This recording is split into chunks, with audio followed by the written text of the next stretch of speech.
Welcome to Theology Unleashed. Sorry for the delay getting started. I was trying to get the audio sync working. Today we've got a debate between TJump and Josh Wulf on is atheism an overreach. We'd agreed to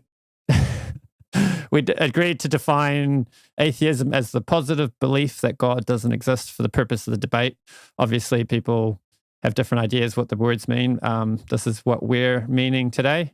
And I'll hand it over to Josh Wulf to give us his opening.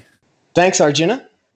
My name is Josh Wulf, and welcome to everyone who's viewing this today, and to the millions of people who are viewing this in the future via the magic of the internet.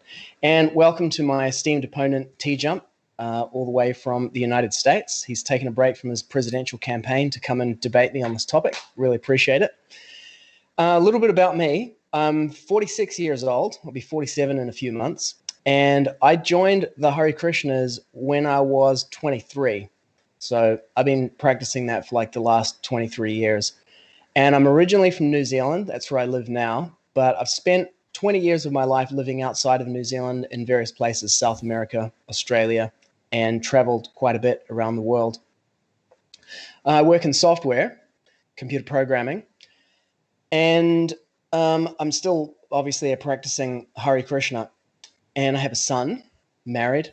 My wife's a Hare Krishna as well. Met her sort of at the same time that I became a devotee. And we have a son who was born in Peru. He's now 18. He grew up in Australia, but he now lives in New Zealand. And his mother's from the United States. I'm from New Zealand, so he's kind of a citizen of the world as well. So to the topic of our debate today, is atheism an overreach? So if we want to have a look at this idea of what atheism is, because I know atheism is kind of undergoing a bit of a transformation in terms of how people perceive it or present it. And Arjuna made the point that we agreed for this debate that we would conceive of atheism as the positive claim that there is no God, God does not exist. But I also want to have a look at another couple of softer forms of atheism that I would consider not to be an overreach.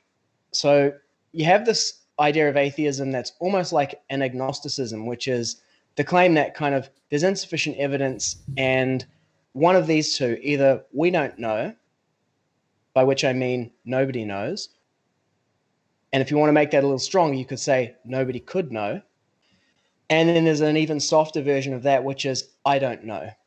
So, I mean, atheist literally means without theos or God, or in Latin or Spanish it would be Dios, without God. So agnosticism, which comes from the Greek meaning agnosis, which means like without knowledge, means I don't actually know whether God exists or not. So that's kind of like an absence of a positive knowledge or an absence of a positive claim. And if that's a personal experience, it's just like, I don't really know personally. That's one thing. You can make that stronger by saying, well, nobody knows. And you can make that even stronger by saying nobody can know. And then, the type of atheism that we're talking about today is where you take it to the nth degree, like outside of that domain entirely, and you say, we actually do know, and we do know that God does not exist. That's a positive claim for the non-existence of God. Positive claims for the non-existence of something are problematic from a scientific point of view because it's always possible that something exists that you don't actually know about. Even, you've heard the saying, absence of evidence is not evidence of absence. So to conclusively, the science is settled kind of, the jury is in, the verdict is that God does not exist, is a claim that requires an extraordinary amount of proof, to establish it. And I would say that even within the scientific model, if we're utilizing that, you couldn't even actually make such a claim, and such a thing doesn't exist. But even leaving that aside, like I would say, first of all, that it's actually logically and scientifically impossible to make that claim and have it be a scientific claim. that we know everything that there is to know, and we know within everything that there is to know that God does not exist. The first thing is we don't know everything that there is to know. So there's always, this kind of God of the gaps idea is always there, that, okay, well, maybe there's just something that we don't know. Maybe he's like invisible and we can't see him. But that's just like looking at it from a logical and a scientific perspective. One thing we can be sure of is that if there is some supreme being who exists outside time and space and is the source of time and space itself, since the instruments of perception that we use are the material senses, which are designed and intended for interacting with the material energy itself, there's no way that those senses could themselves perceive some source which is beyond that. And then when we go to the absolute limits of what we can perceive scientifically, we run into the quantum mechanical problem of the double slit experiment, where mathematically, it turns out that when we're not actually perceiving or looking at concrete particles, they don't actually exist as concrete particles. So the fundamental nature of reality itself, mathematically, when we drill right down to it, turns out to be something completely imperceptible to our material senses, but we can arrive at it through logic and through mathematics. And it was Albert Einstein, I think he was walking with either Dirac or Heisenberg, and he said to him, "Are you saying that when I'm not looking at the moon, that the moon doesn't exist?" Maybe it was Schrodinger. It was one of those guys. And that other physicist said to him, "Yes, that's the conclusion of quantum mechanics." And, quantum mechanics is one of the most well-proven kind of sciences that we have, and a lot of our modern technology is based on that. And that's just the stuff that they let you know about.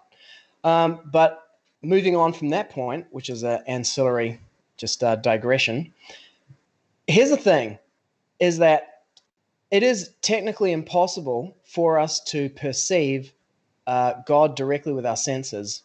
So we should not expect to find any evidence through that method of inquiry. And in the Vedas, it actually says that the Supreme Brahman is that which, going towards the mind and the thoughts, turn back. They cannot reach it. So that is what is called in the Vedic idea the ascending method, or we would probably call it like the deductive kind of method. So the way to understand and to gain knowledge about God is to gain it through a descending process. And atheism is 100% an overreach, because God literally appears in the material world in order to proclaim to the conditioned living entities living in this world, "I exist. This is who I am. And this is how you can know me." So 5,000 years ago, Krishna appeared in this world and said, "Hello, I'm God. Aham sarvasya prabhavo." Everything emanates from me, all spiritual and material worlds. And here is the process by which you can know me without a doubt. So that process is given by Krishna himself. And the process that Krishna gives in Bhagavad Gita is the chanting of his holy names, specifically the Hare Krishna Maha Mantra, which is Hare Krishna, Krishna Krishna, Hare Hare, Hare Rama, Rama Rama, Hare Hare. Now, that's one particular way of getting to know God, by chanting those names. But I've lived in many countries. Like, I lived in South America, and in South America, they call the sun El Sol, and in France, they call it Soleil. And in the mountains in Ecuador, they call it Inti. That's what the Quechua name for the sun is. So those are different names, but it is the same object that is indicated by those names. So you find human beings all over the planet who will chant the holy names of God, whether that's Allah, Yahweh, Jehovah, and obviously Krishna. And this is the process by which you can know directly and experience the existence of God. And the way that we know about that is because God literally comes into the material universe periodically in order to communicate that to the living entities who live within the world. And then that knowledge is received, through transmission from people. So, Krishna has said it himself in Bhagavad Gita, and then great sages like Valmiki and Vyasadeva have also accepted that, Krishna is the Supreme Personality of Godhead. So there's a claim of the existence of God, the identity of God, and the process by which you can verify for yourself that God exists. And it's not an ascending process using science or, investigation, which we know are epistemologically flawed or epistemically defective in that they can never reach to that supreme transcendent being. But that supreme transcendent being can make his existence known to the living entities directly by coming in, and he does that. So, given that that is the case, that we can never conclusively establish the non-existence of something without having complete, absolute knowledge of everything, which we know that we don't have because of quantum mechanics at the very least, and the fact that God comes into the universe and says, I exist, this is who I am, this is how you can know me. Atheism is 100%. And when I say atheism, I mean the positive claim that God does not exist, 100% an overreach. All right. So does that conclude your opening speech? Yeah, I can't drop my mic because it's on a stand. All right, let's hand it over to TJump to. Good. All right, so I am an atheist, by which I normally mean I believe there is no reason to believe in a God. Normally, I don't defend the position there is absolutely no God. But that is a defendable position. Most of the philosophers in the philosophy of religion who are not theists do take that position, like Graham Opie, for example, Alex Malpass, those kinds of guys. The way they justify this is with a position called fallibilism. Fallibilism is the position in philosophy that you can have knowledge without absolute certainty. So you don't need absolute certainty or to know absolutely everything to be able to know some things, or to make conclusions about the fundamental nature of reality. For example, you can know there is no God in the same way you can know there is no unicorns, because everything is imaginary until demonstrated otherwise. When we see something in the world, like if we see a cup fall over and we want to know what caused the cup to fall over, we can come up with infinitely many ways to explain how the cup fell over. Maybe it was the wind, maybe somebody bumped the table, maybe it was a leprechaun, maybe aliens, invisible unicorns, whatever. You can make up infinitely many ways to explain what knocked over the cup. But in order to come up with a reasonable explanation, you need to be able to provide a external reason to believe that that explanation exists independently of your imagination. Like it's not just something you made up. And so to do that, you have to make some kind of novel testable prediction. Like, for example, if my hypothesis that a squirrel knocked over the cup is correct, then we'll be able to look around the cup and see little squirrel droppings. And then if we can see that, like, yes, that means that explanation is real and exists independently of my imagination. We have a reason to believe it exists in reality. And the other ones, which have not been able to do that, we have no reason to believe they exist in reality, and we have sufficient reason to believe they are imaginary, because the only justification for them is the fact that somebody imagined them.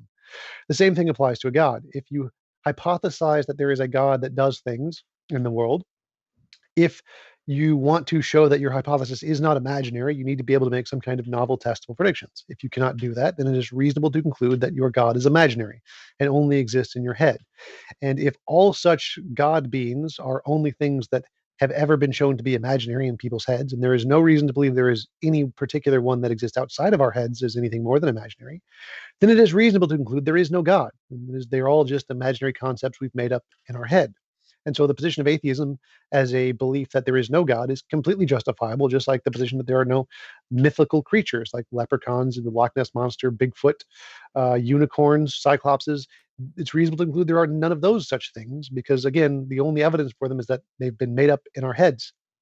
So until you can actually demonstrate with some kind of evidence that can show a God being is outside of our imagination, it is reasonable to conclude all such God beings are, like all such mythical creatures, just a category of things we humans have made up to make ourselves feel good. So the position of atheism, as a strong atheism, is perfectly justifiable because no evidence has presented that a God actually does exist, and it is therefore reasonable to conclude that gods are simply imaginary things.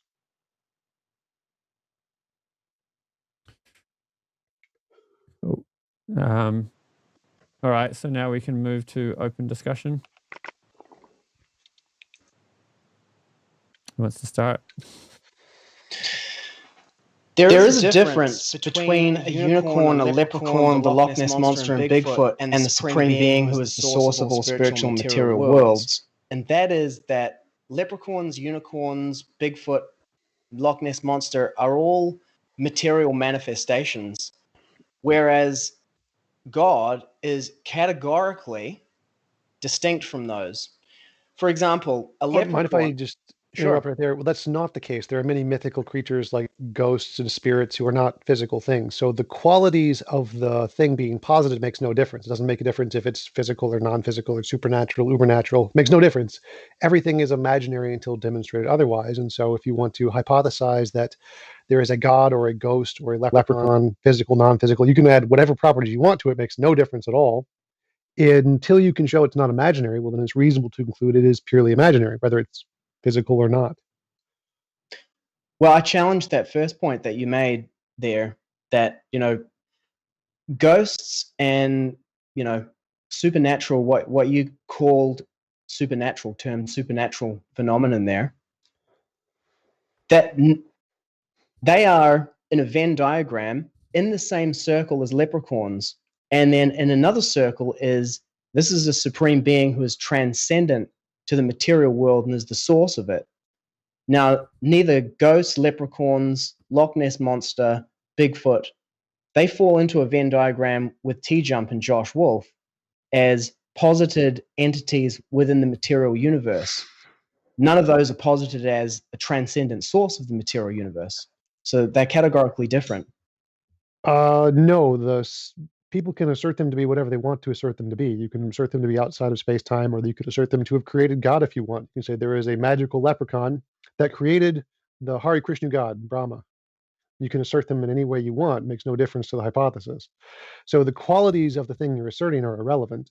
What matters is, can you show that they exist in reality independent of your imagination? So yes.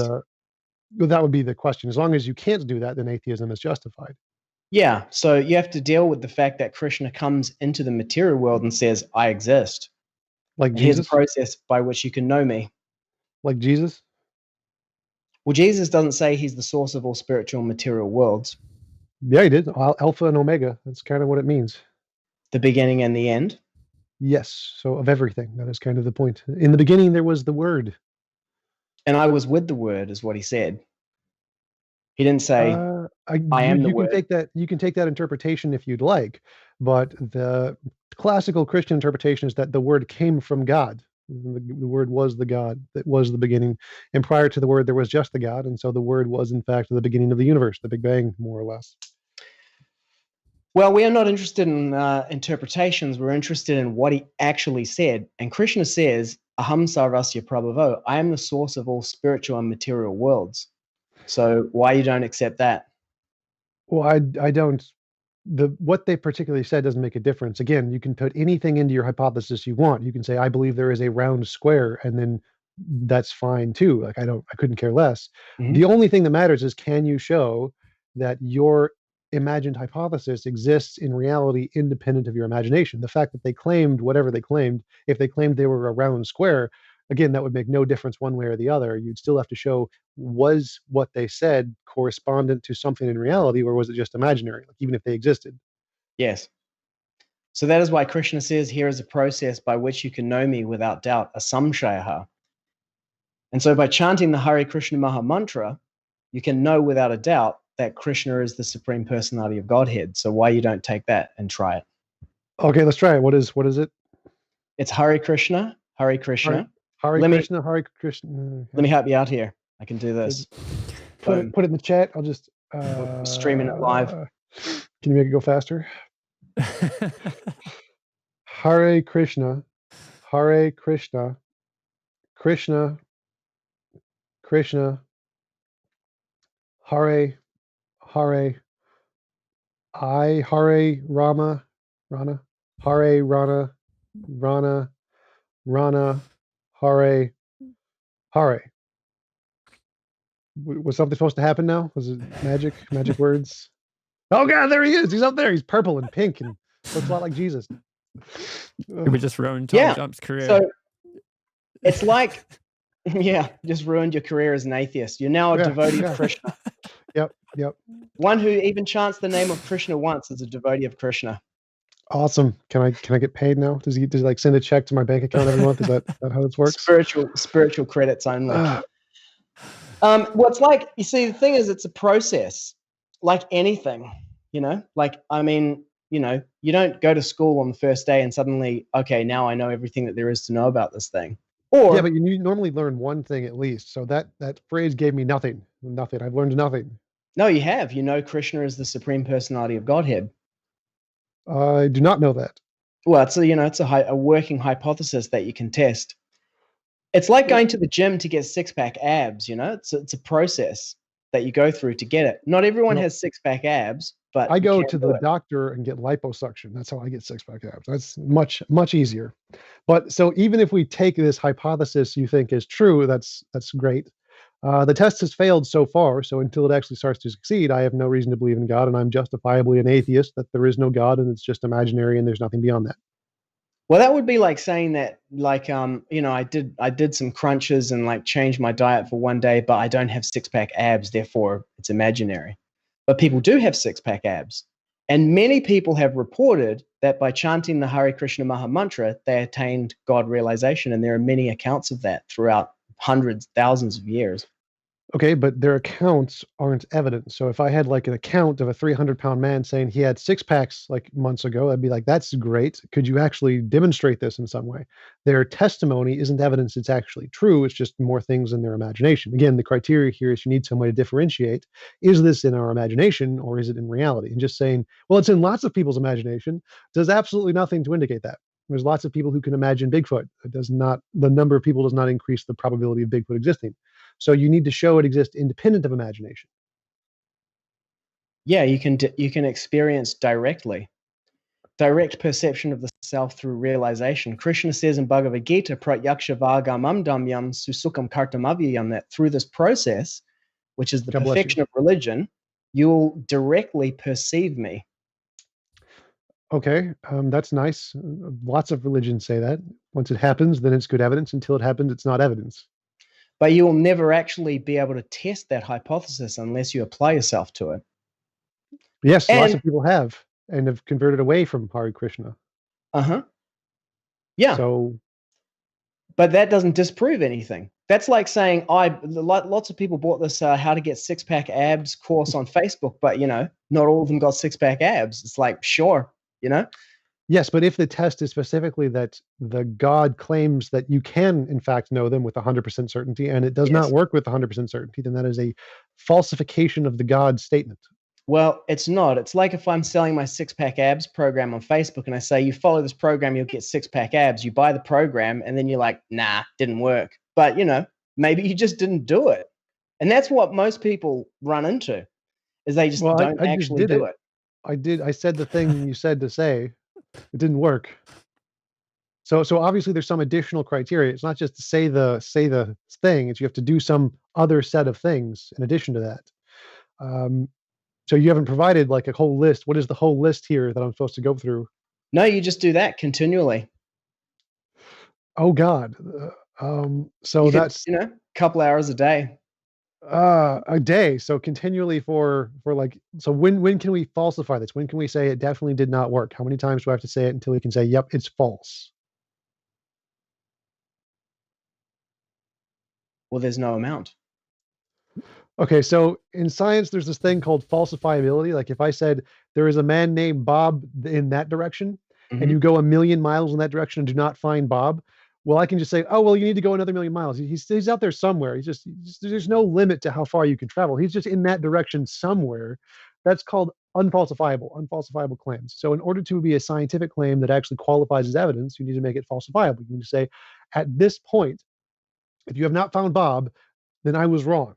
My fault. My theory was false. So in order for it to qualify as evidence, it needs to be falsifiable. You can say, okay, so if you've done this test to this extent and it fails, the test proves my hypothesis false. But how are you going to construct a falsifiable claim using science about something that doesn't exist in the material world? Easy. It just has to have an impact on the material world. So any novel testable prediction, for example, if Hare Krishna exists and I believe Hare Krishna will give me a gold brick if I pray to him, and I pray to him, and there is a gold brick in front of me that appears magically. That would be evidence of Hare Krishna, even though he exists outside of space-time. Well, it wouldn't really, because you could posit any number, an infinite number of alternate hypotheses, including, covert extraterrestrials who are just messing with you. Yes, you could do that for any hypothesis, but the one that can make the novel testable predictions is the one that has the evidence. So it doesn't matter. There's always infinitely many ways to explain any phenomenon, like what knocked over that cup. Could be squirrels, birds, someone knocked the table, the wind, the meteorite, aliens, leprechauns, magic bunnies, any number of things, infinitely many of them. But the one that is the correct evidence-wise, is the one that can predict something about it. So if I predict that a squirrel knocked it over and we see there are squirrel droppings, and we go up and check, and yes, there are squirrel droppings, then my hypothesis is by default the one that's supported. Now, it doesn't matter if after the fact you could say, well, I know that my magical leprechauns put the magic squirrel droppings there, and so I can explain that, and it's still consistent with my hypothesis. It doesn't matter. The fact that mine was able to make the testable prediction first and none of the others were means that my hypothesis is the one that gets the evidence. The same thing applies to a god. If you can say a gold brick is going to appear in front of me if I say this chant, and you say the chant and you get a gold brick, that is evidence of your hypothesis, including if it's something outside of the space-time. Just any novel tested predictions that you can do that are consistent and reliable, testable scientifically, it counts as evidence. Yeah, so by chanting the Hare Krishna Maha Mantra, people are able to give up all kinds of activities that you might call like unhelpful or unhealthy activities. Like for myself personally, I was working as a computer programmer, and my mind was like going at 1,000,000 miles an hour. So every night I'd come home and smoke marijuana in order to like just chill out. This is the only time I ever voted.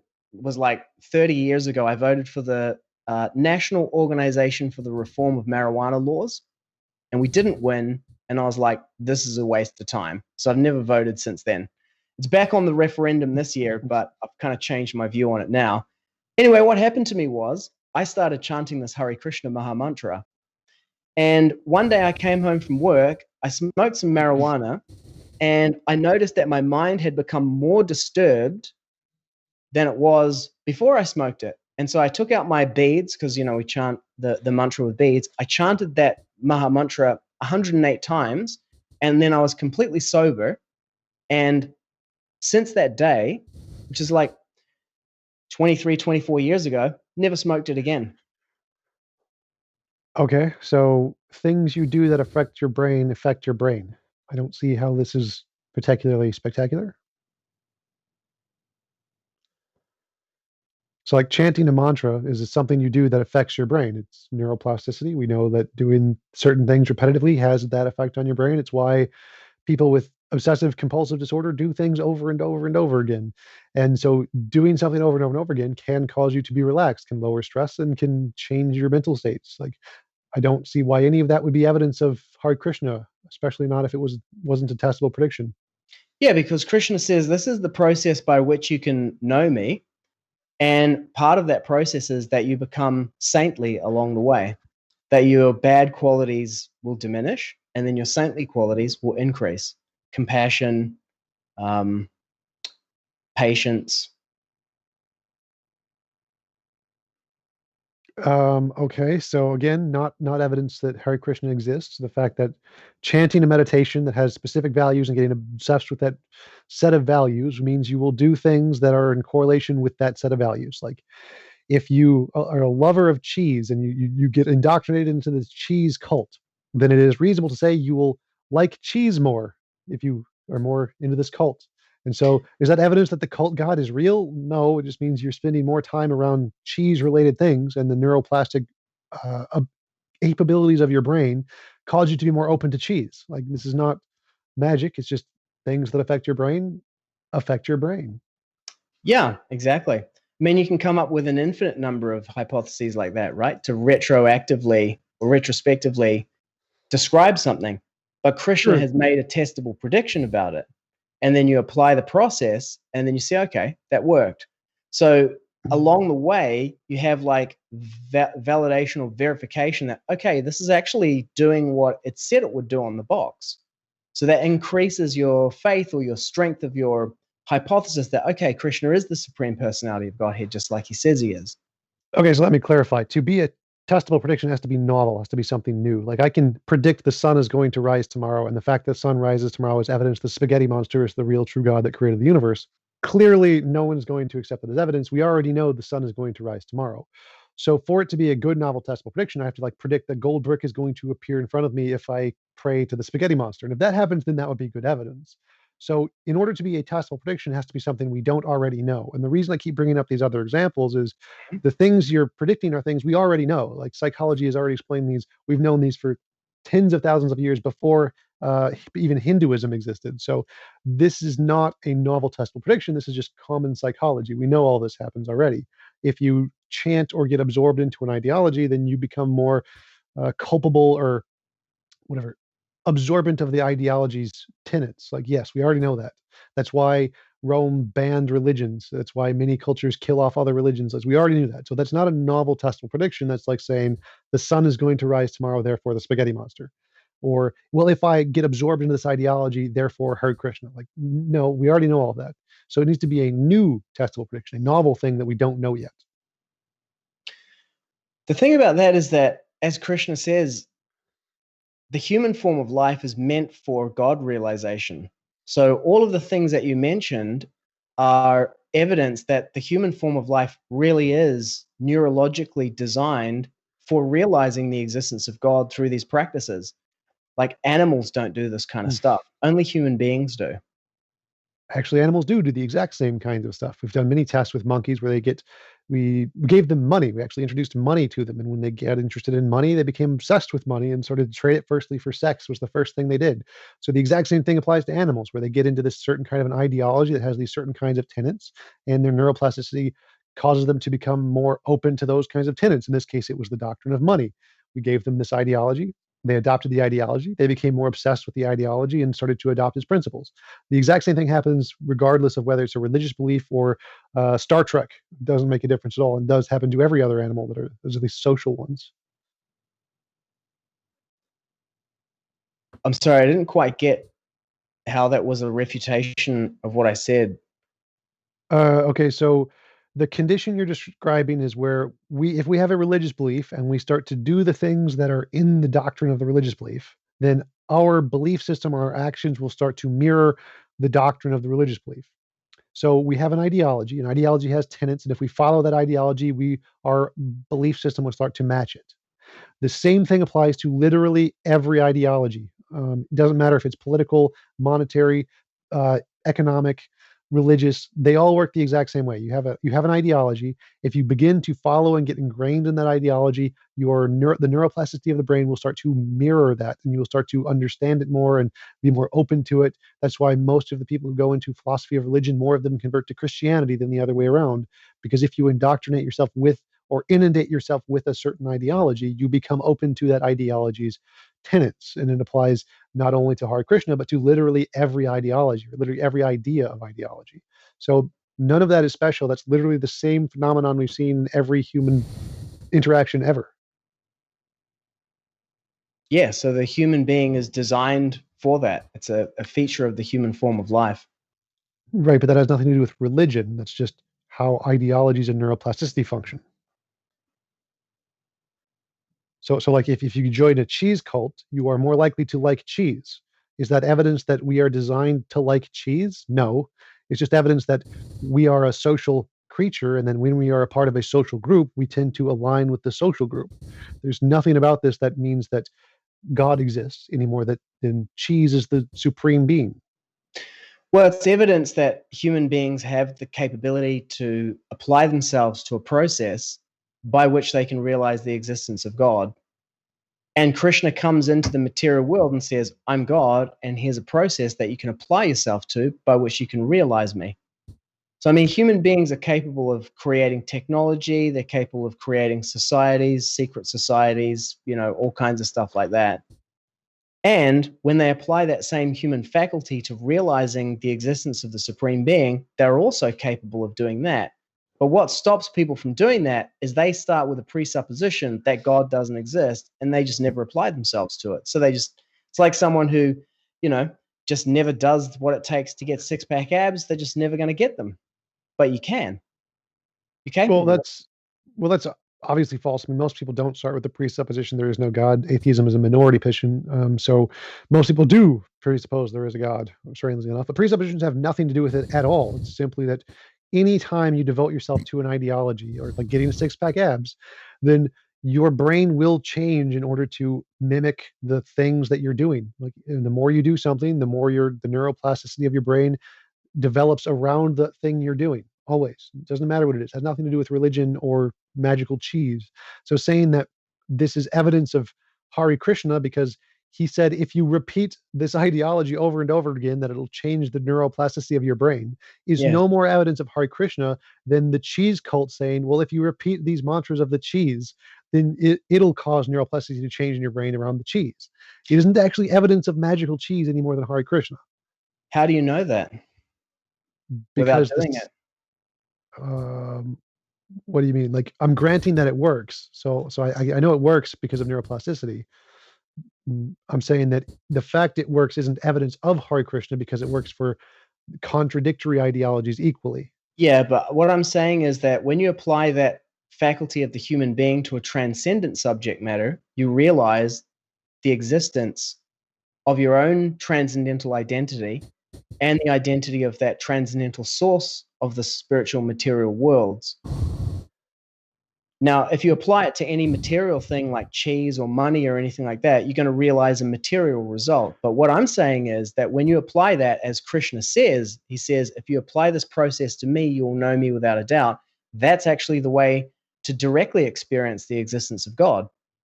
It's also the way to directly experience homeopathy and ghosts and magic and mythical creatures and anything that humans come up with in our imagination. Like, literally that same method you're describing works for everything, whether it exists or not, because it's an idea in your head. And the more time you spend focusing on that idea in your head, the more you're going to believe it's real in, like, you're part of a cult or whatever.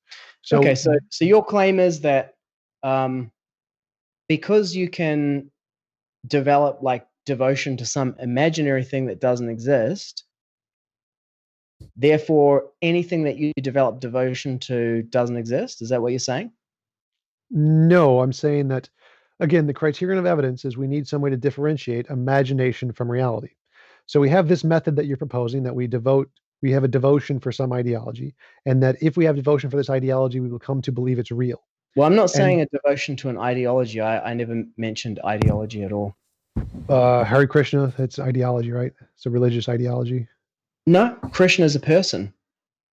Okay, so by ideology here, I'm just using it as a class, which would include religion in the person of Hare Krishna. So that's I'm using that word, not a word you're using. So okay.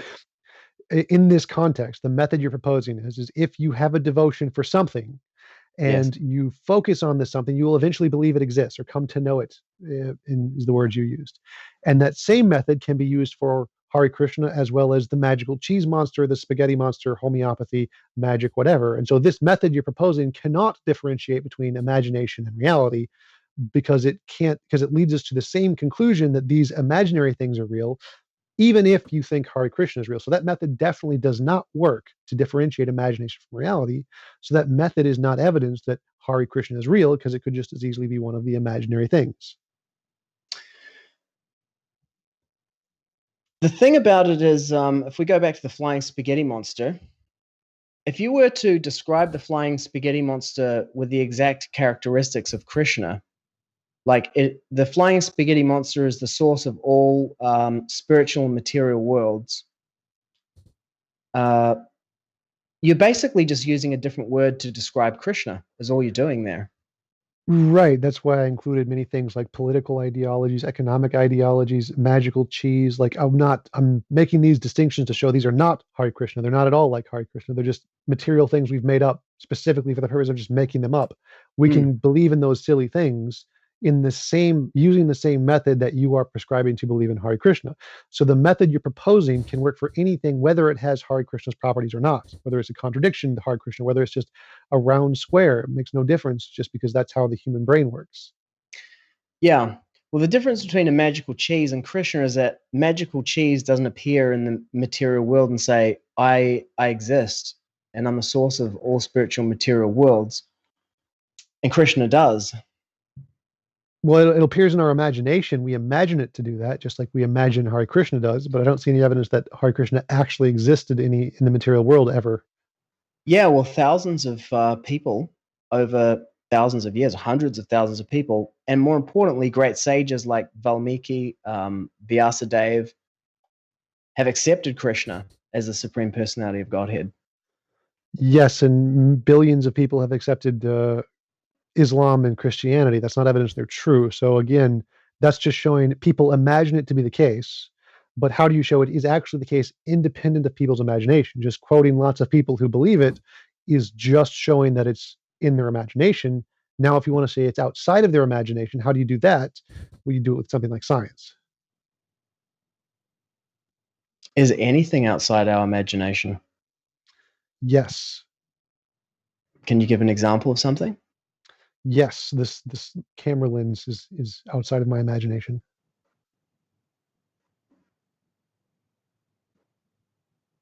How is it outside your imagination?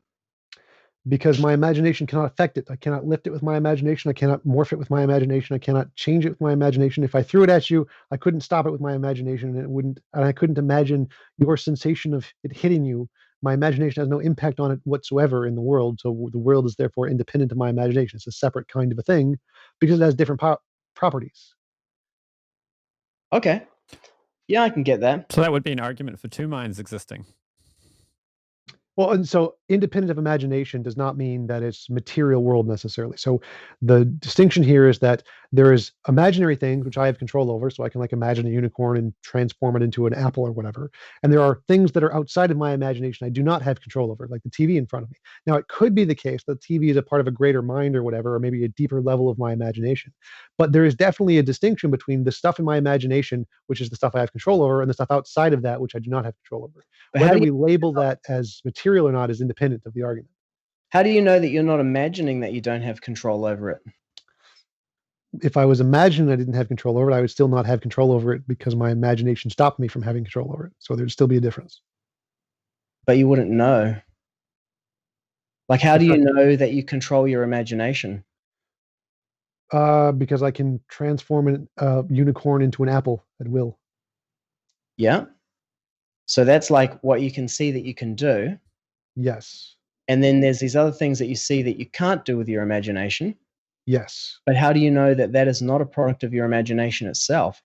So I'm defining imagination as the stuff in my head I have control over. I'm giving that the class of the imaginary stuff. Okay. And then there's a class outside of that of the stuff I don't have control over. Now, the stuff I don't have control over could be material, it could be idealistic, it could be dualistic. I have no idea. I just know it's outside of the stuff I have control over in my head. Yeah. Well, Krishna says that he is in control of all that stuff. So does Jesus. Jesus doesn't say that. He does indeed. In fact, in the Old Testament, he does say that multiple times. He controls the Alpha, the Omega, before time. I forget all the quotes because I haven't read Jesus is not in the Old Testament. Well, the Christian claim is Trinitarianism. Jesus is fully God and God is fully Jesus. Yeah, okay. So I like to use the... So God says that. Yeah. Yeah. So I like to use the quote that Jesus drowned babies because Jesus and God are the same person. So. Okay. Well, I mean, here's the thing. That's just exactly what I said. Krishna or God controls all of that. Like, right. because, so I mean, the point I'm making here is that everybody can make the same claim. That's nice, but that's just an imaginary thing in your imagination. Now, how do you show it is of the non-imaginary class of things? I think it's worth pointing out that the Christians claiming that and us claiming that isn't mutually exclusive. In fact, it's the same thing. Like I said, I could just go to different countries. They call the sun Sol or Soleil or Inti or the sun. Right. I mean, I think the Christian would argue it is a contradiction. They see them as separate entities. But if you want, I could just pick a different non-Hare Krishna ideology like the magic cheese or the spaghetti monster or whatever, which obviously would contradict because you agree that they're physical. So I can say, well, it's all powerful and created everything and is not Flying spaghetti monster, though, is like almost like if you just evaluate it on its description of something, you can say you're actually describing Krishna. What? The flying spaghetti monster is Krishna? I like this. I'm starting to become more of a fan of We should have called Krishna. it a flying spaghetti monster debate. That would have been fun. Yeah. Yeah. Sure. Well, look, if you say the flying spaghetti monster is like the the origin of all spiritual material worlds, the origin of everything and the control of everything, and that, when you're touched by his noodly appendage, you can know him. We're talking about Krishna. Yeah, that's okay. But so the point of my example would be like I could say this computer mouse is the eternal, all-powerful thingy of the world or whatever, and it's not conscious. It's a non-conscious creator of the universe or whatever. And so then it would be a contradiction to Hare Krishna, I believe, because I believe you think Hare Krishna is person, so it has a consciousness, right? Yeah, well, just like we see that, the light coming from the sun has heat and light in it, and we know that therefore the sun has light and heat in it. In the same way, we can see in this material world the existence of personality, individuality, and consciousness. So we can understand that in the supreme source of this world, individuality, personality, and consciousness must also be present. All right, so to use a counterexample, I can just say there is an ultimate creator of all spiritual and physical things, but it's non-conscious. There is, and just give it a name, the magical cheese monster or whatever. And so now I have a contradictory hypothesis to Hare Krishna, and I can use the exact same evidence you have to lead to that one as you do to Hare Krishna. So that methodology cannot differentiate between imagination and reality because it works equally as well for two contradicting hypotheses. Well, yeah, there's this logical structure called Satkaryavad, which is that an effect cannot contain something that's not present in the cause. So having consciousness existing in the material world but not existing in the source, where would consciousness come from?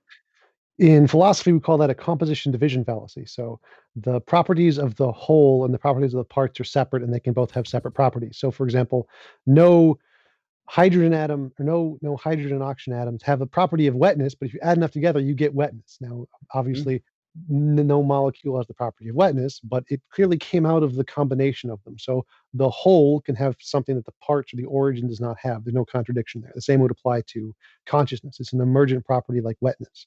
The origin of everything could just be matter in motion, like in physics, and it can still create consciousness, even though it itself has no consciousness. So I don't know what the specific technical philosophical term for this is, but the material world as it exists with consciousness within it is not separate from Krishna. Like there is only one fundamental thing, and it has variety within it. Like everything in this universe is like a solid continuum. Even if you look at Einstein's idea of like a block universe, even time and space, and like it's like exists as like one single unit with transformation within it, which means that the material world is not separate from Krishna. It's part of Krishna.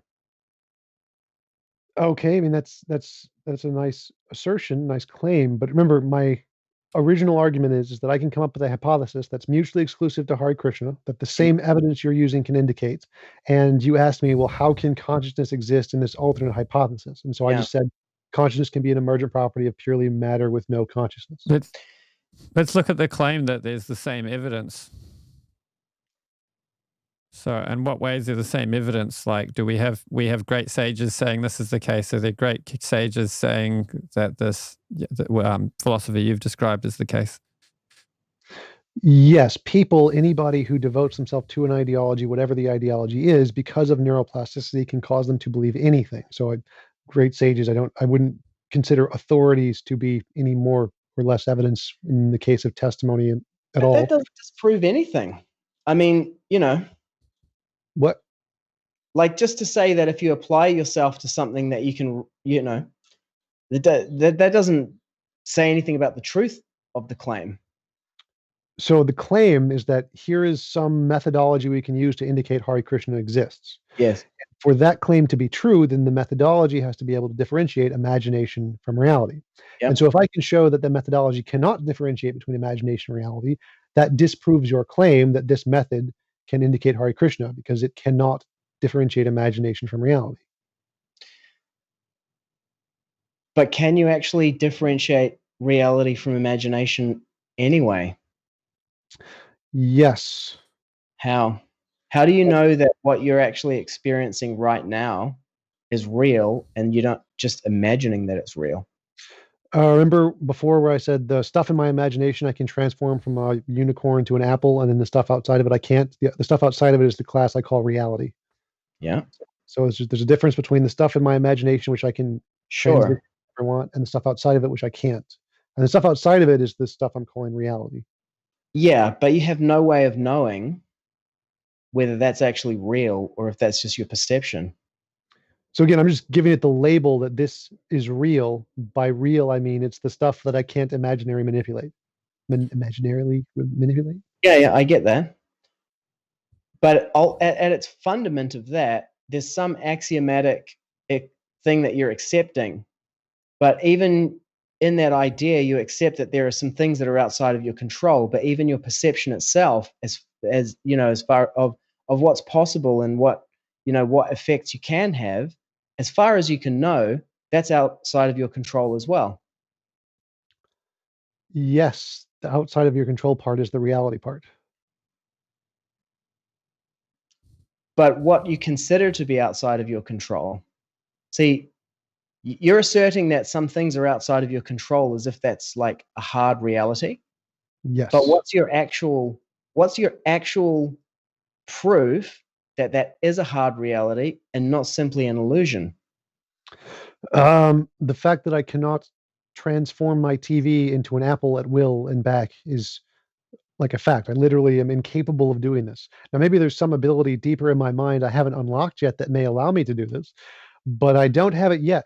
So that's how I can know. I do not have the ability to do this as of yet. And so it would fit into the class of reality things that I don't have control over. Okay, but you have no way of knowing. See, that's what I mean about atheism being an overreach. It's like, as you admitted there may be some deeper ability within your mind that you haven't unlocked yet. So you can't categorically rule it out as like, it's just definitely 100% impossible, cannot be done. Well, again, in philosophy, you don't need absolute certainty to have knowledge. So that's not a requirement that any philosopher actually says you need to be able to make claims.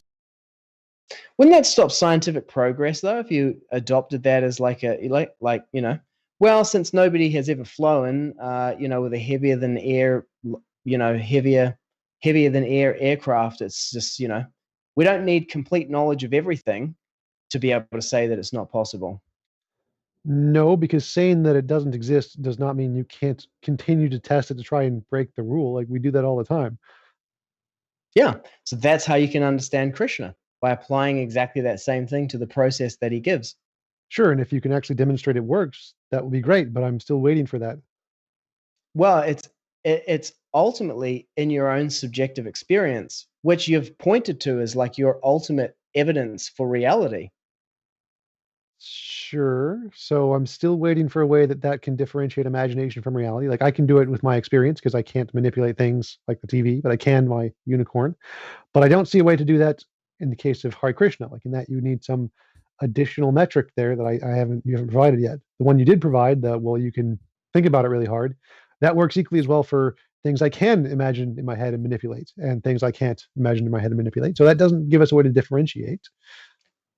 Well, it does in a sense, because at the end of the day, people talk about flying spaghetti monster and it's kind of a bit of a joke and everything, and it's pretty hilarious.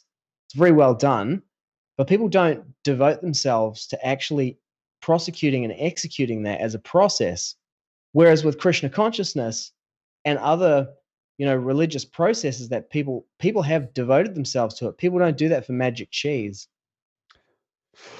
So I see the point of the magic cheese is like the magic bread of Christ. It's literally just an analogy to things that already exist. So we do literally value things that are analogous to the magical cheese.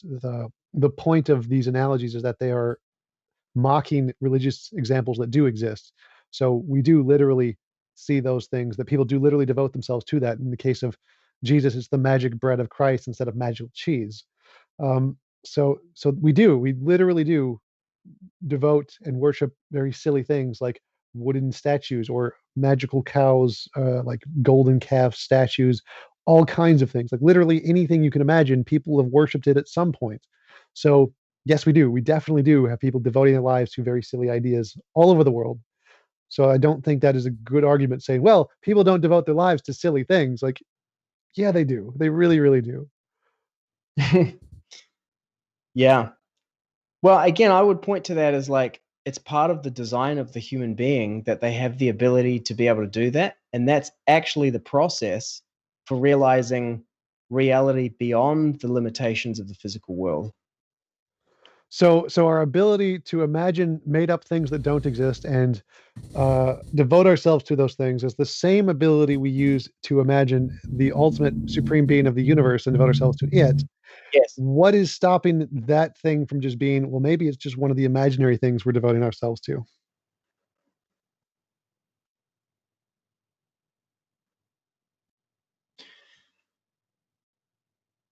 The fact that Krishna comes into the material world and says, I exist. And where does that happen that's not just in our imagination? Where does anything happen that's not just in our imagination? The TV, for example, can't manipulate it without my mind. So that does. Where's the Hare Krishna be in the same place as the TV? Yeah, but even with that example, it's like, you're imagining that you can't manipulate it with your mind. Well, if you could show me how I could imagine manipulating it with my mind and that would allow me to do so, then sure. But until then, the evidence indicates I'm not. I mean, I once, before I started chanting Hare Krishna, I once took this LSD tab, and then there was this ant running around on my arm, and I was looking at it, and I was like, how does that ant decide whether to go left Sorry, or right? Arjun, I think you're breathing on your mic. I think I keep getting heavy breathing. Yeah. I've got a gate, so it's probably not coming through, but thanks. That ant, he's running around on there, and he runs into a hare, and I'm like, what is going through his mind? How does he decide to go left or right? And I was just looking at him going like, what is he thinking? And he just immediately froze like this and put his legs up like, and I was like, hey, that's pretty weird. Then he started running around again, and I did it again. And then he stopped moving and started doing that. And I was like, I'd started like practicing yoga and studying like yoga texts and stuff. And they were describing like these abilities of the mind to do things that people today have got no idea are possible for human beings to do. And I was like, yeah, okay. I just like literally influenced the mind of that insect with my mind. Yeah, you actually can do it. What? That would be a great testable prediction. Like if you can actually show that you can influence the minds of insects by thinking about them, that is a fantastic testable prediction. That would be great evidence. If you could do that, you would just overthrow so much in science and win a Nobel Prize. Definitely give me a novel testable prediction where we can repeat this. That would be great evidence. Yeah, well, once I started chanting Hare Krishna, I stopped taking LSD, so I can't reproduce that one. That's okay. Just tell us how to do it. We will reproduce it if it can be done, and that would be great evidence of your hypothesis. Well, it's like, I'm in a bodybuilding competition next weekend, and the whole thing is like imagining what's going to happen. Like, imagining what I'm going to look like, imagining how I'm going to win, all that kind of stuff. And, like training for anything, it's like you visualize something and then, it manifests, it comes into being. So you can, through your meditation and through fixing your mind on something, manifest it without a doubt. Well, I was talking about like the impacting animals, like because we know animals are independent of our imagination. So if you can use your imagination to impact animals, and we can repeat that experiment, that is great evidence. Show me how to do that. I absolutely want that because I can then just send the bears to kill all my enemies. It's great. Yeah, I'm not sure if that establishes the existence of God, but I think what that points to, and again, it's anecdotal evidence, right? It's from my own personal experience. But ultimately, when you're talking about like a transformation of personal consciousness and different levels of awareness, there's no way that for one person at one level of awareness or consciousness that you can demonstrate something that requires a different level of awareness or consciousness. It's just impossible, axiomatically. Well, I'm granting. I'm saying what you did happened. I'm going to say it's true or whatever, and now I want to repeat it. I want to be able to show other people how to do this scientifically. So if you can give me a method that we can repeat this process, that's fantastic. I would love it. That is great evidence. Tell me how to do this.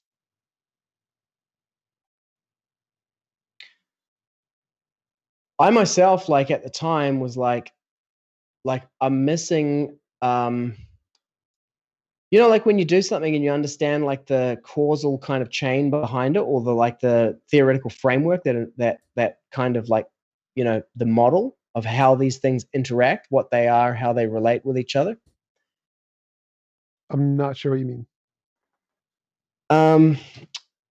It's kind of like, let me see if I can think of an example.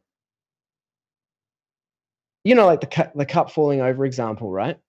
Yeah. And then you're like, okay, a squirrel could have knocked that cup over. So there's the squirrel, and then it hits it. There's like this kinetic energy that gets transferred. It changes the angle of momentum or whatever of this thing. It falls over like that. So you understand, everything about how they interact. Now, for me, I saw the observation of like, I was thinking about this thing in this particular way, and it affected its action, but I have no model of like, what's the relationship or the causal chain, cause and effect between that. Oh yeah, absolutely. I wouldn't expect you to have that. My goal is to do the same thing you did. I don't need an explanation of how it happened. I couldn't care less. If we can see there is a testable, demonstrable result from whatever method we're using, then we can try and figure out what's causing it. But once we show it can happen, that's all the evidence we need. So if you can show that because of Hare Krishna or whatever, that you can communicate with animals or influence animals, whatever way that happens, we don't need to know at all. That is fantastic evidence. Let me test this and show it to be the case. I would love that. So it's very simple. You just need to chant Hare Krishna, Krishna Krishna, Hare Hare, Hare Rama, Rama Rama, Hare Hare, like that, a couple of hours each day. Okay, again, falsifiability. Need the falsifiability. At what point can we show it does not work? 2 years, or your money back. Okay. Hey, that's a testable prediction. That's infinitely better than pretty much every other religious group. So I'll give you that. And if it works for some people, I will count it for sure. Yeah, it definitely does. I mean, there's many different ways, people get into different religious practices, different religions. They're attracted by different cultures, that kind of stuff. But if there is a way for you to know the supreme source of everything, it's not going to be through your material senses or through logic or through, material science. It's going to require some science, which is like, and when I say science, I mean a reproducible, systematic process that is descending. There's no way that, you can discover it from within the material universe if it is the source of the material universe itself. Wait, no, you gave a great way that would totally work. Like if we can chant this mantra and affect animals, that would do everything you're saying it can't do. Like that would literally work. Yeah, but that's because Krishna came and said, do this. Nobody like discovered that. That's totally fine. Like if we can do this method and this method has a testable result in reality that we can demonstrate, that is evidence of Hare Krishna, even if Hare Krishna exists outside of space and time. Like we don't actually need to be able to see things outside of space and time to have evidence of what is outside of space and time. We can just make testable predictions like what you just said. Like if we can literally affect animals just by thinking about it while chanting this mantra, that would be evidence of what the thing outside of space-time is like, because this works whereas other things don't. So that would be great evidence. Okay, I learned something new about chanting the Hare Krishna mantra. Yeah, that would be great. I'll get back to you in 2 years if I remember to do this. I don't think I'm going to do it. I don't think I'm going to be able to do it. But it was a testable prediction, so I give you credit for that. And if someone wants to try it in the chat, spend the next 2 years devoting yourself and let me know how it goes. We'll testable result this.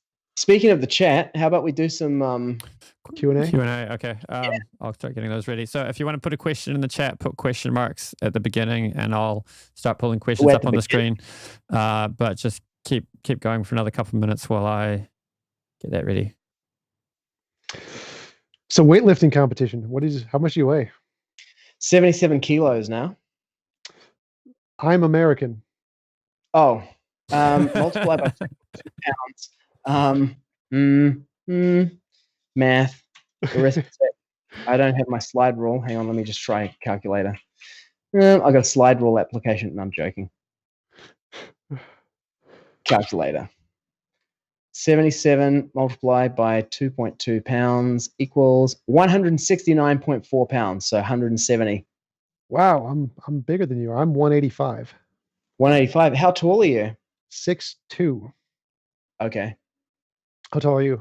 167 centimeters. Oh, God. All right. Divide Google by this.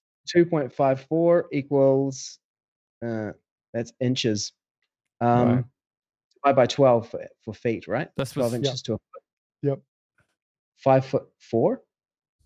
Wow. I did not expect you to be that short. I thought you were a lot taller than that. Nah, tiny.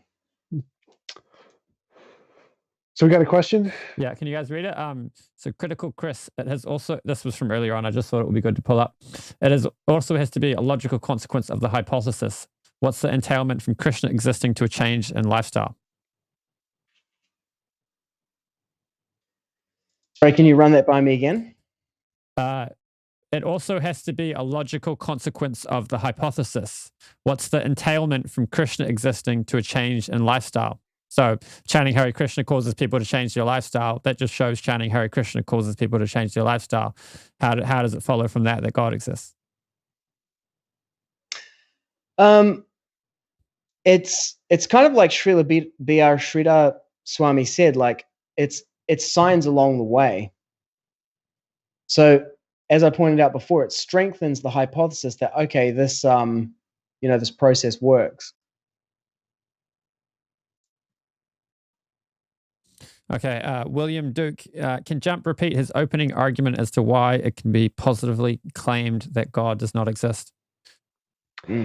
Sure. So everything is imaginary until demonstrated otherwise. So if you have a hypothesis, like what knocked over the cup, and you're trying to explain what did it, you can come up with infinitely many ways to explain what did it. And all of them except one are imaginary, the truth, whatever that is. And so you need some way to differentiate the imaginary ones from the real ones, like a testable prediction is the way science does it. So if we say, if my hypothesis that a squirrel knocked over the cup is correct, I will be able to make a future testable prediction that we will see squirrel droppings around the cup. And we can test that, go over and look and see if there are squirrel droppings. That's good evidence that that hypothesis is not imaginary. And if you cannot make novel testable predictions, then you have no reason to believe that your hypothesis is nothing but imaginary.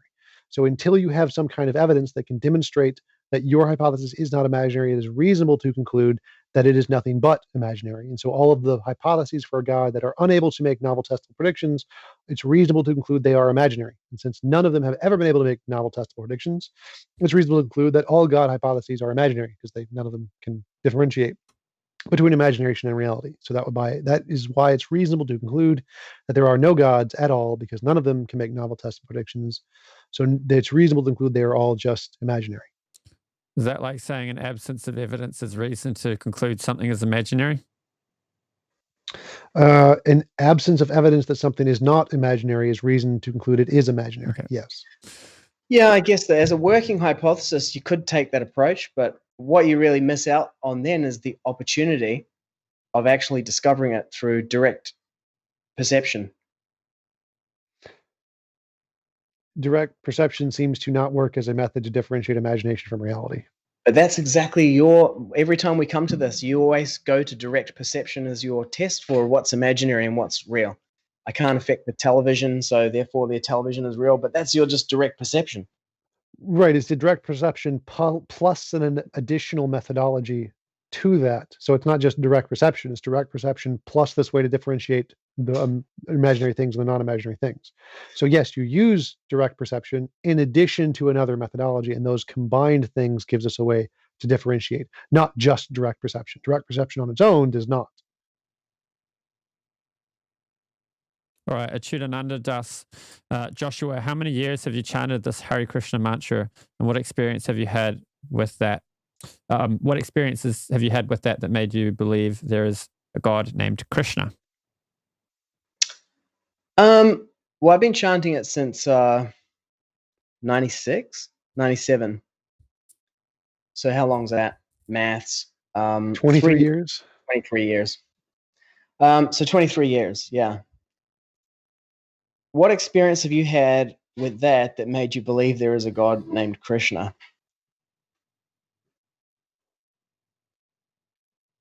I mean, I shared about what happened with smoking marijuana.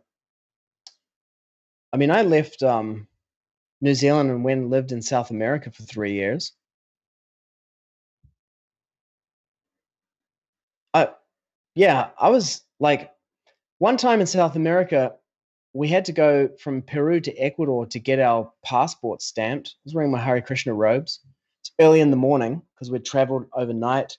We get to Ecuador, it's in like a complete uprising because the bananas, America had started buying their bananas from Costa Rica, and now all the Ecuadorians can't sell their bananas anywhere, so they're all losing money. They all go into a riot, and then they've blocked off all the roads every few hundred meters, and then to get past, you have to like take one form of transport, then you have to pay these people at the next roadblock, and then, you know.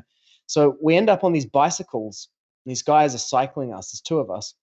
The other guy's a lot smaller than me, and his bicycle starts to go further ahead, and my guy's falling behind. And I think, oh, this is a bit dodgy. Then about 6 or 7 guys come the other way. They start talking in Spanish real fast with my guy on his bike. Then they turn around, they're riding alongside him. Then they suddenly stop, and then they pull these knives out of their bike handles. And my guy who I'm riding with, who I paid 50 cents to, US cents, pulls a knife out of his bike handle. I was like, now what?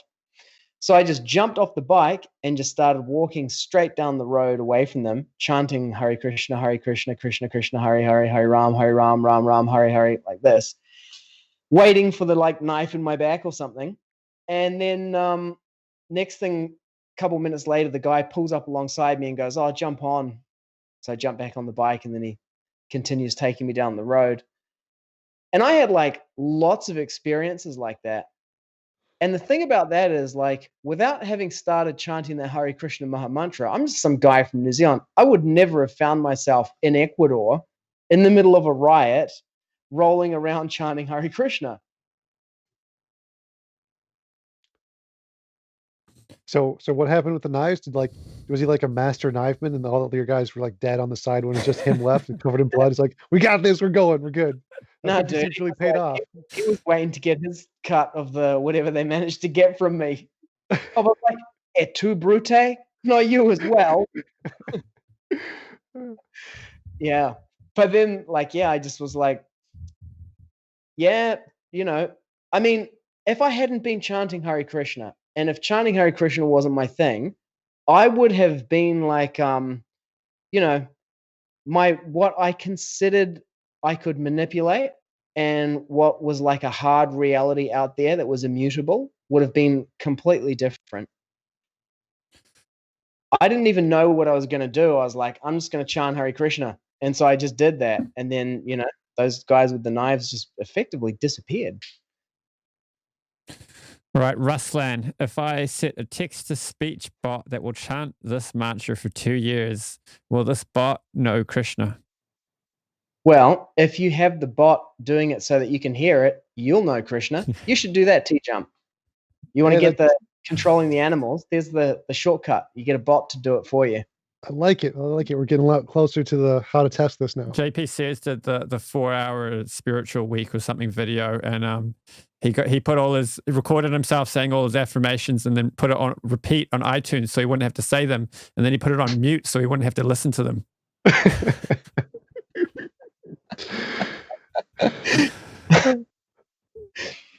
Sorry, I've got to find the next question. That's not a question. Next. Jump, Dave. It seems Russian. No, I just started the screen snipping and then realized I had to scroll down. Where were we? Yeah, I should write that thing for you so we can put the YouTube comments into OBS automatically. Yeah, that would be great. Yeah, Josh has just now promised to write a code for OBS. So anyone who uses OBS for live streaming will be able to hit up Josh and get the code, and then you can automatically just click on a comment and it will appear in OBS just like it does in StreamYard. Yeah. You just have to enter the registration code when you install it. It's Hare Krishna. Critical Chris again. Would not having a changed life count as evidence against the God hypothesis? If not, how is a changed life evidence as neither? Hang on. Evidence as neither state of affairs raises the probability of the hypothesis being true.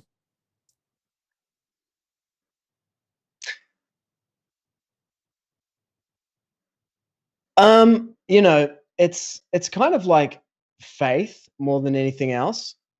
Not having a changed life doesn't count as evidence against it, in the same way that, like, if you buy my 6-pack ab course and someone doesn't get 6-pack abs, it doesn't invalidate that, you know, you can get 6-pack abs, and there is a process that if you follow it, you can get it. I think it's a more specific question, like asking if you really genuinely did all of the steps involved and did not get the results, would that count as evidence against your hypothesis? Yeah, it would. Well, you could add how it we'd have to add a statistical basis too. How many people would it need to be that don't get the result before it's evidence? You know, if somebody gets laser eye surgery and it's not successful, does that mean laser eye surgery doesn't work? Oh yeah, that would definitely be a second question. Like if you did put in the effort and you did not get the work, then you would be justified in not believing. But how many people would be able to go through that and not get the result until an independent observer would be able to conclude there is no Hare Krishna? Is it just one person? If they could definitively prove this person did do the work and didn't get the result, would that disprove Hare Krishna? Because Hare Krishna says you will always get the result if you do this genuinely.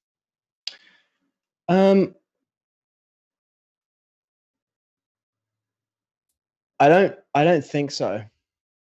And here's why I say that, because in the Bhagavatam, it talks about the story of Ajamil, and he was a brahmana and a devotee, and he became very attached to sex life, and he had like a 3-year-old, you know, and he was like in his 80s. And he was very attached to his child, but he named his child Narayan, which is one of the names of Krishna.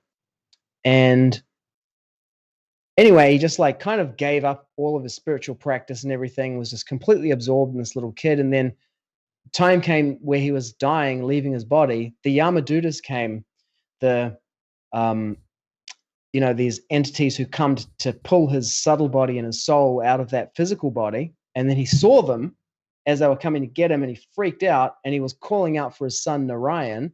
And because he called a name of Krishna at the time of death, the Vishnu Dutas came and said, no, you can't take this guy, because he was sinful, so they were going to take him to be punished, you know, before he gets incarnated in his next life. And they said, no, you can't take him because he called the name of Krishna at the time of death, so we're going to take him away. So that story there indicates that even if someone, you know, does the whole thing and then claims that they never got any result out of it, the ultimate test is at the moment of death and what happens to them at that point. So according to the, you know, the canon of Krishna consciousness, it wouldn't be falsified. So was his son's name just Krishna, and he called his son's name and it happened to be the same as Krishna, so they didn't or be like, and so he didn't believe, it was just because the name was the same?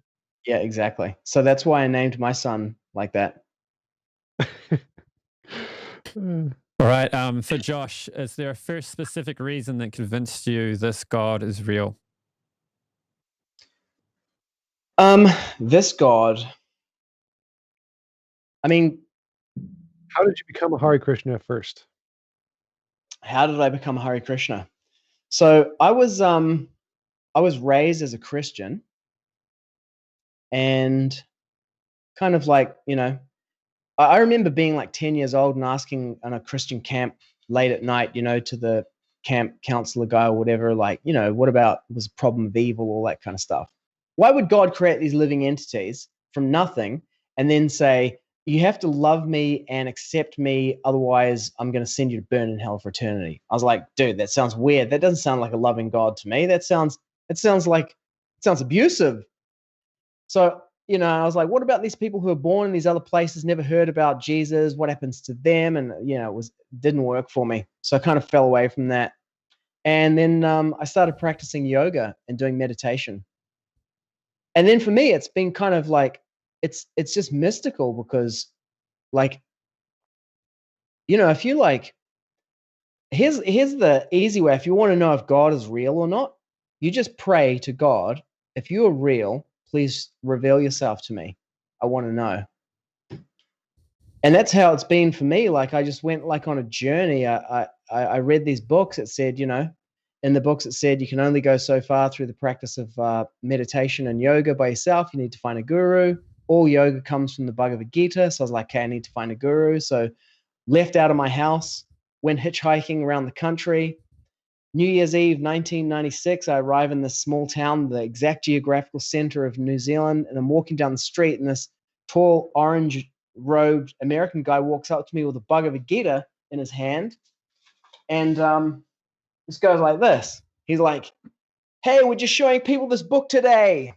It's Bhagavad Gita. Have you heard of it? And I'm like, I'm looking for that book. I'll take it. And then just like took it, So, I won't be so bold to say that I've seen Krishna, even though he's like right here. But I have seen signs along the way, and I'm encouraged. And so it's just been, mystical revelation.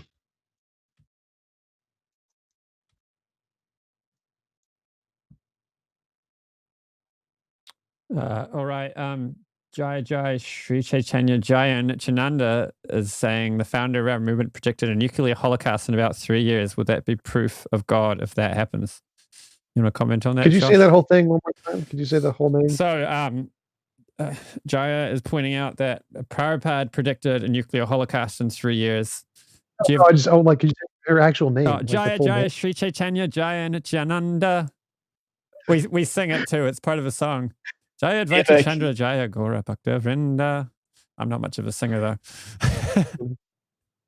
Do you want to comment on that, or should I?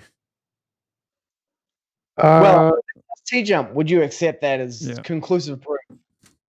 If it was specifically like they said, my God is real, my God predicts that there's going to be a nuclear holocaust at this location at this time, and it happens, then yes, that would be good evidence.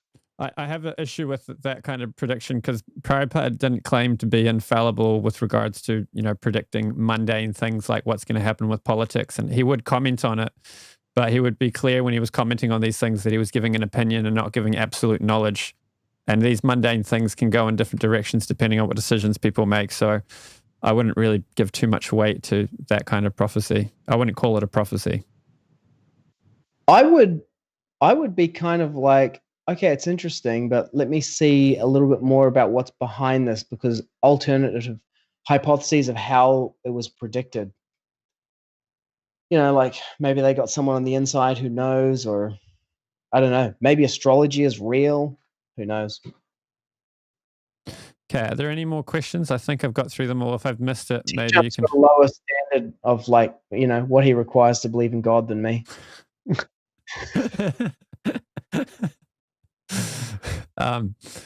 I think that might be it for the questions. Maybe some more ones will come in. I saw Tim Marwick was asking about the insects. Oh, did I miss his one? There's a lot of comments which aren't questions.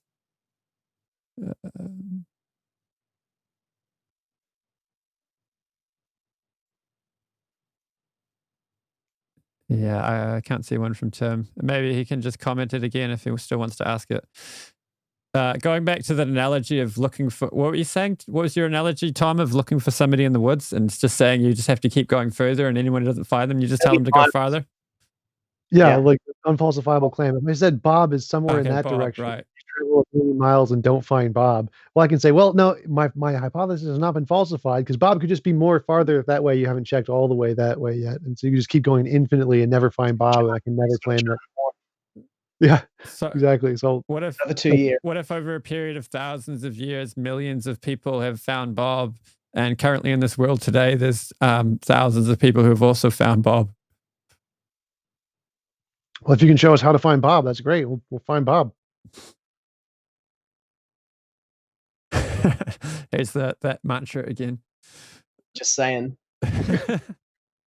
Oh, I think there's like a bar in the middle that I thought it was an I originally, but there's not an I, right? Yeah, I should have made it like a pause. Slash. It's just a pause. It's a line break. Gotcha. Yeah, I can actually. All right. Well, should we wrap it up then, or you guys want to? I mean, there hasn't been any. Nobody's been hurling turds. What? What happened to the people that we paid to hurl turds at TJump? I prayed the spaghetti monster smote them with his noodly appendage. Yes. Yeah. Okay, so in summary, let me see if I can summarize your argument, TJump. So really the basis, the core of your argument is this, can't remember what the name of it is, like falsifiability, or can you just remind me what the name of that philosophical? Fallibilism. Fallibilism. Yeah, that it's not necessary to have complete knowledge in order to falsify something. It's not necessary to have absolute certainty to have knowledge. Okay, it's not necessary to have absolute certainty to have knowledge. And then you made the argument that because we can see that we can conceive of mythical things like unicorns, leprechauns, Loch Ness Monster, Bigfoot, that we can imagine, but which we can never verify that exists, and we have very good reason to believe that they don't exist, unless we can come up with some kind of testable prediction or falsifiable test for the existence of God that would distinguish them from that class of these other imagined beings like the Loch Ness Monster and leprechauns, we could reasonably conclude and treat the idea of God as the same kind of class of thing, a thing that people imagine exists, but, for all we know, it's just something that they imagine exists. Yeah, that's pretty close. I just say it as everything is imaginary until demonstrated otherwise. And so if you have no way to differentiate whether your hypothesis is imaginary or not imaginary, then it's reasonable to conclude it's imaginary. Mm. Do you want to see if you can steel man Josh's argument, Tom? Sure. Josh believes that there is a God who created all matter and non-material things called Hare Krishna, and that you can know it by chanting the mantra for 2 years, like several hours a day for 2 years, and you will get to know him, that he exists, have a personal revelation of some kind. All right, I guess. I'm convinced. Sorry? That's the best argument I've heard for Krishna consciousness from an atheist.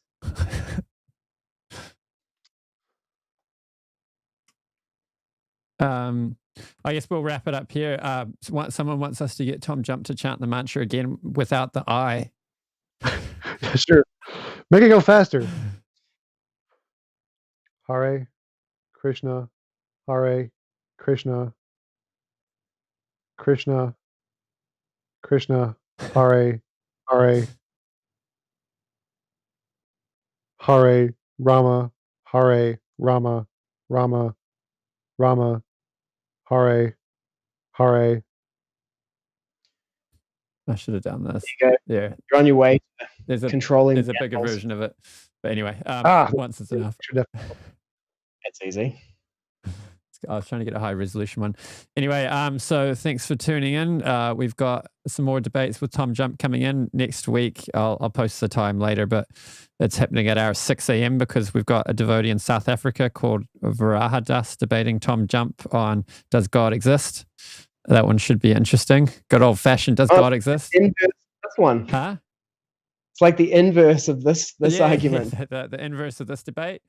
That should be good. Awesome. And then I'm in the process of scheduling Graham Oppie and Dr. Howard Resnick. Dr. Graham Oppie, I should say too. That should be interesting. That'll probably happen in December because they're both very busy people. And if you like this, be sure to subscribe so you can see more of our videos and let us know what you think down in the comments and hit that like button. Thank you. Hare Krishna. Hare Krishna. Hare Krishna.